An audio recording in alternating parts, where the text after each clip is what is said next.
If you've been wanting to try a rubber base overlay on your natural nails like I have in this picture, then this is going to be the video for you.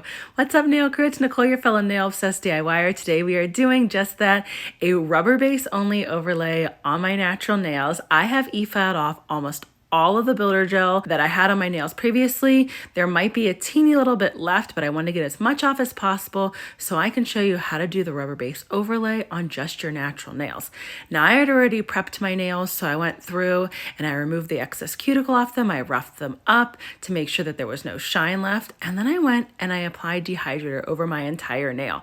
That's going to make sure that there is no oils or anything left over on my nail before I go and apply my primer, which is what I'm doing now. And it's the same steps that I do for when I apply a builder gel overlay as well. I dehydrate my nails and then I apply 2 layers of primer. I found that applying 2 layers of primer makes my gel overlays stay a lot better. So I've been doing that for a while now, especially using a Hema free primer. Like I used OG Dip Powder's Hema free primer, and that really helps the overlay to stay. So you want to do the dehydrator on 5 nails, primer on 5 nails, and then go back and do the primer again on those 5 nails. And I was just trying to show you here the viscosity of the rubber base. It's similar to builder gel, but the difference between rubber base and builder gel is that rubber base is much more flexible. So if you just cured rubber base on, say, like a piece of plastic or something, or a piece of saran wrap, cling wraps, I know some people call it, you would see if you, like, once you cured it and took it off, it's really flexible. But then if you do the same thing with builder gel, it doesn't bend as much.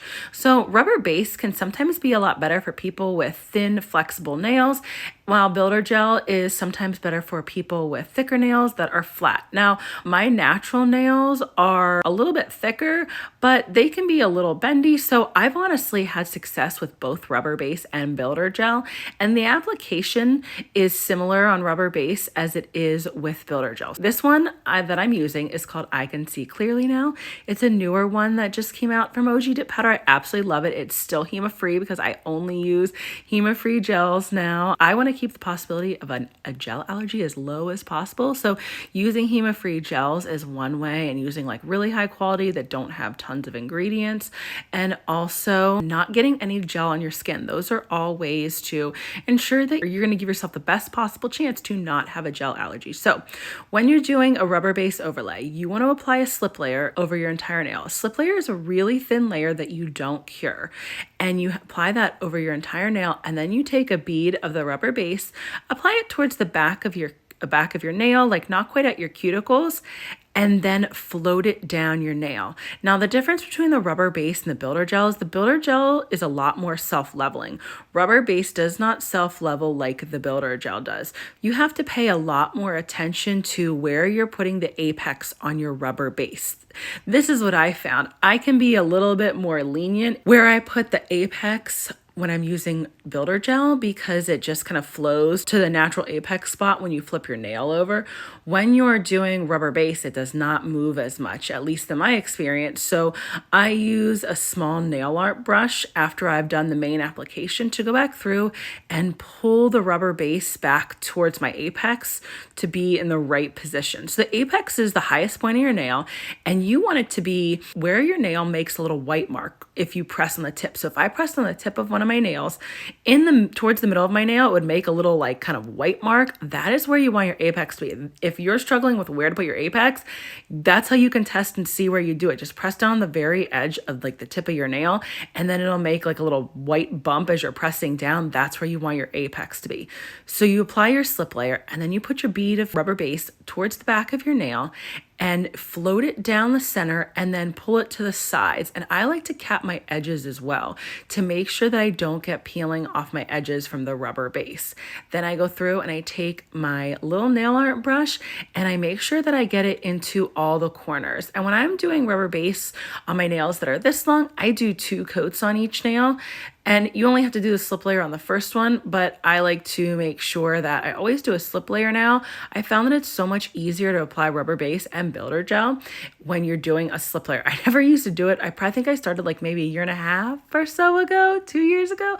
I don't know, time is just all mushing together at this point, but I found it so much easier to do a slip layer, and then your rubber base or builder gel just moves into the right spots a lot easier. As soon as you get your rubber base into the right spot on one nail, make sure you flash cure it 5 to 10 seconds before moving to the next nail. That's going to ensure that your rubber base stays exactly where it's supposed to be, and then you'll do a full cure at the end once you've done all 5 nails. And I like to cure my thumb separately than the rest of my nails. Curing your thumb separately ensures that you're fully curing it and that you don't have your thumb at like some weird angle. So I do my thumb for 60 seconds and then my other 4 fingers for 60 seconds. Something else that I also make sure that I do every single time before I go and even flash cure is I take a little bit of isopropyl alcohol on an angled eyeshadow brush or an angled cleanup tool, and I wipe around my nails to make sure there is no gel left on my skin. Now, if you're not allergic to acetone, I would highly recommend using acetone instead. You don't want to ever soak it into your nails. You just want like the littlest bit on your angled nail tool, on your angled cleanup tool, and then just wipe around the outsides to make sure there is nothing on your skin.